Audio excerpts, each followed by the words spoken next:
Les marchés avec CMC Markets, trading de CFD sur action, Forex et indices. Salut, c'est Trado, content de vous retrouver pour la mise à jour quotidienne et hebdomadaire du CAC, suivi d'une analyse action sur Delta Drone qui a déjà pris plus de 100%. On va commencer par l'analyse technique du CAC pour faire un détour du coin des fondamentaux où on apprend que ce que l'analyse fondamentale a donné, eh bien l'analyse fondamentale peut reprendre, et juste après que les marchés aient été déçu par les propos de Mario Draghi, et bien finalement des rumeurs persistantes sont apparues après la clôture, selon lesquelles finalement peut-être que en janvier ou en mars 2015 on pourrait effectivement avoir une politique de rachat de dette souveraine qui n'aurait a priori rien pour contredire finalement les statuts de la BCE, donc ce serait totalement possible, et que ce serait une décision qui serait prise à la majorité, et que donc même l'opposition de l'Allemagne ne pourrait rien y faire, et ça finalement les marchés ont adoré. Et finalement, on a assisté avant l'ouverture de la séance d'aujourd'hui, mais en clôture de la bourse française, européenne, c'est-à-dire notamment sur le marché des CFD, à un rebond de 1%, ce qui donnait le ton pour le marché aujourd'hui, surtout que des chiffres dans l'emploi excellents aux États-Unis et un bon des commandes à l'industrie en Allemagne, eh bien, caressaient dans le sens du poil les intervenants, et ça a donné quelque chose de fantastique sur le CAC 40, puisque finalement on a assisté aujourd'hui à une hausse de 2,2% qui a complètement pris de revers tous ceux qui avaient envisagé effectivement de spéculer à la baisse sur le CAC. Là encore une fois, on voit que l'analyse technique ne pèse pas lourd quand une news apparaît, et regardez, bien qu'on ait cassé ce biseau descendant de manière classique vers le bas, comme ça se passe dans 8 cas sur 10, bien on a assisté aujourd'hui à une réintégration du biseau, ce qui arrive très rarement, mais voilà, encore une fois, une bonne nouvelle sur le plan de la Banque Centrale Européenne suffit à faire déjouer les statistiques. Donc du coup, on va commencer par ça, je pense. Il est clair qu'une fois qu'on a réintégré le biseau, il est invalidé. Il va falloir donc sans doute le retracer de manière différente. Je vais déporter donc le bas du biseau de manière à ce qu'il coïncide avec le bas de la séance d'hier. Il est important également qu'on fasse qu'on prenne sans doute davantage compte de ce canal bleu là, qui était une solution alternative qui m'a été proposée par plusieurs tradosoriens. Bon, force est de constater que cette option gagne en crédibilité. Le canal bleu ici, effectivement, continue d'encadrer les cours malgré ce qui s'est passé. Donc, de toute manière, je pense que de fait, il a gagné ses galons. Ce canal, on va le garder sur notre graphe. Maintenant, il faut comprendre que les choses sont en train de se décanter. Pas tant au niveau de la zone de résistance ici, qui finalement continue à jouer son rôle, puisque malgré la hausse très significative du jour, on reste à l'intérieur de la zone de résistance. Par contre, il semble bien, bon, c'est compliqué parce que ça dépend comment on trace, mais si on est vraiment très très précis au niveau du tracé de la partie haute de la figure d'élargissement, on vient mourir au contact de cette figure d'élargissement, du haut de cette figure d'élargissement ici. Donc ça veut dire, que les résistances tiennent toujours tant le haut de la figure d'élargissement que la zone de résistance. Donc il semblerait bien que les intervenants ne veuillent pas non plus pousser leur avantage trop loin, et sans doute lundi on aura des éléments intéressants.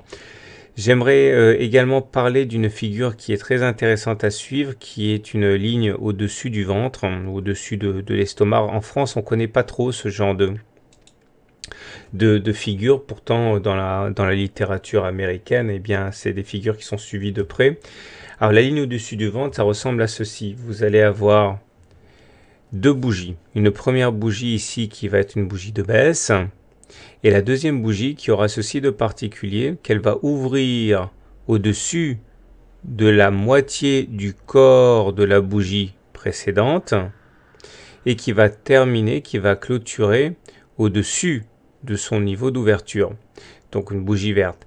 Et ça, généralement, ça veut dire que derrière, et on n'a pas fait les plus hauts, qu'on va aller encore plus haut que la séance du jour.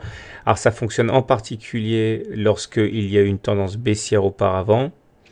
Et regardez ce que ça donne historiquement. J'ai deux exemples récents ici. Vous voyez, tendance baissière, bougie rouge, bougie verte qui ouvre plus haut que le milieu de la bougie précédente et qui à terme donne une progression des cours. Et également ici, alors attention parce que ce ne sont pas des signaux hyper puissants, ce sont des signaux qui montrent une pression haussière, donc ça peut mettre éventuellement 1, 2, 3 séances à produire son effet, mais statistiquement, quand on dessine une ligne au-dessus du ventre, on n'a pas fait les plus hauts, on est amené à faire des plus hauts un petit peu plus tard. Alors je reviens à mon graphe, effectivement quand on zoome, eh bien nous avons bien ici affaire à une ligne au-dessus du ventre. Maintenant, il faut apporter un bémol, parce que ça n'apparaît pas en tendance baissière, mais en tendance légèrement haussière, donc ce qui réduit la possibilité, la probabilité de succès, puisqu'encore une fois, vous l'avez compris, ça fonctionne mieux quand il y a une tendance baissière préalable, et là justement, il n'y a pas de tendance baissière, il y a tendance haussière. Regardez, j'en repère une en temps réel ici, regardez, là aussi c'est une ligne au-dessus du ventre, bougie rouge, et bougie verte derrière, et derrière effectivement il y a eu un plus haut qui a été inscrit. Donc malheureusement hein, là contrairement à ce qui se passe précédemment, on n'était pas en tendance baissière, on était plutôt en tendance de latéralisation, voire légèrement haussière, donc ça réduit encore une fois les probabilités de succès. On enchaîne avec les indicateurs techniques. Regardez comme ils sont intéressants ces indicateurs techniques, puisque j'aimerais tout d'abord attirer votre attention sur un indicateur qui n'a pas du tout démérité, qui n'a pas du tout été pris à contre-pied depuis maintenant beaucoup de jours, pas mal de semaines. C'est le TRIX hein, qui lui envoie un signal haussier depuis le 28 octobre, c'est-à-dire ici. Et là, au-delà des vicissitudes qu'on a pu connaître sur les indicateurs assez nerveux, notamment le CCI qui, je dois l'admettre, a quand même perdu beaucoup de points cette dernière semaine avec tous ces faux signaux, eh bien cet indicateur lourd qu'est le TRIX, lui, n'a pas du tout fléchi, n'a pas failli et on est toujours en tendance haussière.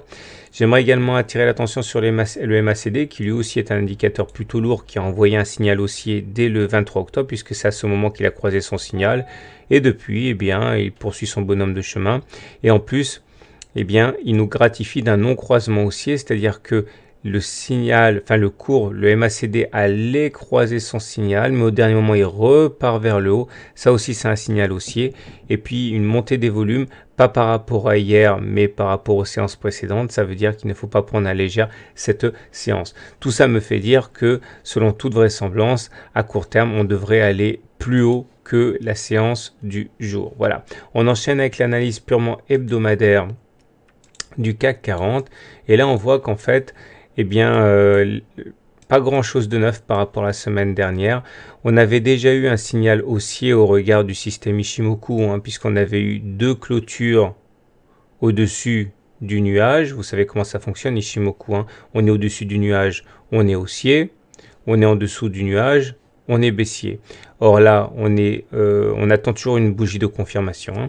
Donc depuis la semaine dernière, on enchaîne deux bougies au-dessus du nuage, donc on est haussier. Donc en ce sens, eh bien, c'est vrai que si on se contentait de suivre la technique Ichimoku, eh bien, au-delà des vicissitudes de la semaine, on était haussier. Donc il fallait acheter finalement pour profiter du fait que finalement on se remettrait dans le sens de la tendance haussière. Donc à ce niveau, pas de doute, ça reste haussier pour Ichimoku. Par contre, au niveau de la théorie de dos, hein, qui est également une théorie que j'affectionne mais qui ne fonctionne pas sur les mêmes bases, on n'est toujours pas en tendance haussière puisqu'il faudrait qu'on inscrive des pics ascendants. Regardez là, les pics étaient ascendants, on était en tendance haussière, avec des creux qui étaient ascendants, on était en tendance haussière. Par contre, depuis maintenant l'avènement de l'accident de septembre 2014, on est en pic descendant et en creux descendant, donc on est toujours en tendance baissière. Et tant qu'on n'arrivera pas à passer au-dessus des 4507, par définition, on n'aura pas de pic ascendant, mais toujours descendant.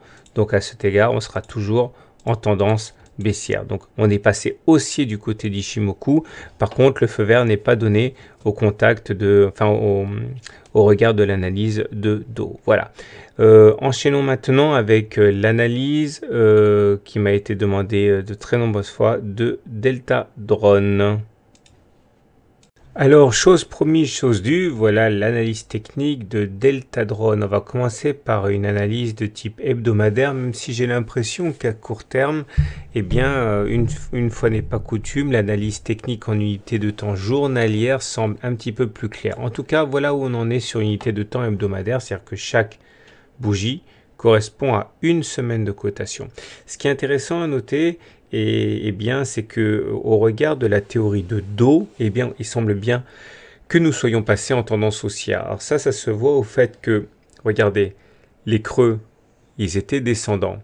Et depuis maintenant quelques semaines, bien, il s'avère que les mêmes creux deviennent ascendants. Et il en est de même pour les mêmes pics deviennent ascendants. Il en est de même pour les creux qui étaient descendants pendant très longtemps et qui maintenant deviennent ascendants. Et ça, au regard de la théorie de dos, ça veut dire que la tendance est devenue haussière. En particulier lorsque c'est confirmé par les volumes. Regardez, on voit que les volumes sur le précédent plus haut qui était là, bien, sont inférieurs aux volumes sur le nouveau plus haut qui est celui de cette semaine. Et lorsque les volumes augmentent en même temps que les cours, bien, cela accrédite l'idée d'une inversion de tendance. Cela montre que clairement il y a du volume, des velléités haussières derrière l'augmentation des cours, et que cette augmentation des cours ne se fait pas bien sans conviction, bien au contraire. Donc ça, c'est vraiment pas mal, d'autant qu'en même temps, regardez le TRIX. Le TRIX vient de croiser son signal à la hausse, ça ne s'est pas arrivé depuis des lustres, et lorsque le TRIX croise son signal à la hausse, généralement, ce n'est pas pour rien. Cela fait écho en fait au fait que le MACD, lui, a déjà croisé son signal, c'était en octobre 2014, ce qui était annonciateur d'ailleurs de la tendance en cours. Alors pour véritablement initier une nouvelle tendance haussière, une nouvelle jambe de hausse au regard de l'unité de moyen terme, il faudrait maintenant se hisser au-dessus du nuage. Le fameux nuage dont j'ai parlé précédemment, c'est le juge de paix entre tendance baissière et tendance haussière. Quand on est en dessous du nuage, on est toujours en tendance baissière. Lorsqu'on est au-dessus du nuage, on est en tendance haussière. Donc là, si vous pouvez effectivement, comme vous pouvez le constater, nous sommes à l'intérieur du nuage, donc on est en tendance neutre. Si on arrivait à se hisser au-dessus des 8 euros, ok, bien dans ce cas, effectivement, la tendance deviendrait haussière au regard du système Ichimoku lui-même, ce qui, n'en doutons pas, attirerait une nouvelle salve de traders. Pour l'instant, on n'y est pas, on est simplement en tendance neutre, et c'est pas mal parce que c'était pas arrivé depuis très longtemps, puisqu'on a initié la tendance baissière depuis des mois. Là, au moins, on n'a pas inversé la tendance, mais on a au moins annulé la tendance baissière, et elle sera annulée tant qu'on se maintiendra à l'intérieur du nuage. Je parlais tout à l'heure de l'unité de temps journalière parce qu'elle est intéressante, en ce sens on peut également mener une analyse de type dos sur l'unité de temps journalière, et on voit que là je reprends le graphe que j'avais utilisé il y a quelques semaines. On voit qu'effectivement au pic descendant ont succédé des pics ascendants, et au creux descendant ont succédé des pics ascendants. Donc là, pas de doute, effectivement, en unité de temps journalière, on est bien en tendance haussière. Là, par contre, on a réussi à se hisser au-dessus du nuage. D'ailleurs, vous voyez, les effets sont assez significatifs une fois qu'on arrive à se mettre au-dessus du nuage. Et ce qui m'interpelle actuellement, parce que clairement, au regard de tous les éléments de tendance, on est en tendance haussière, c'est ce petit rectangle mauve là qui correspond à un gap. Regardez, il n'y a pas de cotation entre les plus hauts de cette bougie, celle du 4 décembre, et les plus bas de cette bougie du 5 décembre, celle d'aujourd'hui clairement. Donc pas de cotation, ça veut dire que c'est un gap. Alors maintenant, on a deux solutions. Soit il s'agit d'un gap de continuation, soit il s'agit d'un gap d'essoufflement. S'il s'agit d'un gap de continuation, il s'agirait de reporter la distance parcourue avant le gap et de le reporter au-dessus du gap, ce qui nous donnerait pour objectif d'aller chercher les 7 euros à peu près. Donc ça donne un potentiel de hausse assez intéressant, sachant qu'on est uniquement à 6 euros. Maintenant, il faut faire attention, parce que la différence entre un gap de continuation et un gap d'essoufflement, c'est le fait qu'on va combler ce gap dans la semaine. Il faudrait vraiment faire attention et surveiller de près le comblement de ce gap. Si on comblait ce gap dans moins d'une semaine, et bien dans ce cas, ça voudrait dire que statistiquement, on n'est pas face à un gap de continuation, mais un gap d'essoufflement, ce qui initierait donc une nouvelle jambe de correction baissière. Si d'aventure, eh bien cela se produisait, il faut bien comprendre que le plus important, c'est de ne pas aller en dessous des 2,52, puisque tant qu'on se maintiendrait au-dessus des 2,52, on n'invaliderait pas la succession de pics ascendants et de creux ascendants, ce qui veut dire qu'on descendrait pour ensuite remonter encore plus haut. Donc pour faire simple, en hebdomadaire, on est haussier au regard de la théorie de dos, neutre au regard de Ishimoku. En journalier, on est haussier au regard de la théorie de dos et de Ishimoku, avec un gap qu'il faudra surveiller de très très près. Soit c'est un gap de continuation qui nous amène à 7,12 €, mais il ne faut pas combler ça dans la semaine. Soit c'est un gap d'essoufflement, et dans ce cas, il ne faut vraiment pas descendre en dessous des 2,5 €, puisque ça nous permettrait simplement de consolider avant de repartir vers des plus hauts. Voilà, je vous souhaite une bonne journée, de bons trades, un bon week-end. Si vous découvrez mon travail, n'oubliez pas que vous pouvez demander votre e-book pour débuter en analyse technique, c'est complètement gratuit, c'est sur simple demande. Il suffit d'envoyer e-book gratuit à mon adresse tradosor@gmail.com et je vous envoie ça dans la foulée. À très bientôt.